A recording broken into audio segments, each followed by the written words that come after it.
صحابہ رضی اللہ عنہ جو حضور پاک صلی اللہ علیہ وآلہ وسلم سے جان سے بڑھ کر محبت کرتے تھے، وہ ایک دوسرے کے پاس جا کر کہتے تھے اے صحابہ، اے عظیم آقا علیہ الصلوۃ والسلام کے صحابہ،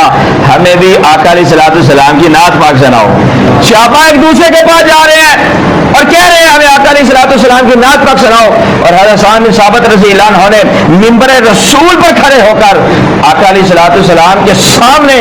امام الانبیاء علیہ الصلوۃ والسلام کی ولایت پاک کا ذکر فرمایا ہے۔ حضرت سعد بن ثابت رضی اللہ عنہ منبر رسول پر کھڑے ہیں، رسول اللہ صلی اللہ علیہ وآلہ وسلم بھی تشریف فرما ہے، صحابہ بھی سامنے حاضر ہے، اور حضرت سعد بن ثابت رضی اللہ عنہ دیدار مصطفیٰ علیہ الصلوۃ والسلام بھی کر رہے ہیں اور آقا علیہ الصلوۃ والسلام کی ولادت پاک کا ذکر بھی کر رہے ہیں۔ عرض کرتے ہیں واحسن من کلم ترکت عینی واجمل من کلم تلد النساء خلقت مبرا من کل عیب کانک قد خلقت کما تشاء، کہ یا رسول اللہ صلی اللہ علیہ وسلم میری آنکھ نے تو آپ جیسا حسین دیکھا ہی نہیں ہے، دیکھتی بھی کیسے، کسی ماں نے آپ جیسا حسین جنا ہی نہیں ہے، آپ ہر عیب سے پاک پیدا کیے گئے ہیں جیسا کہ آپ اپنی مرضی کے مطابق پیدا کیے گئے ہیں۔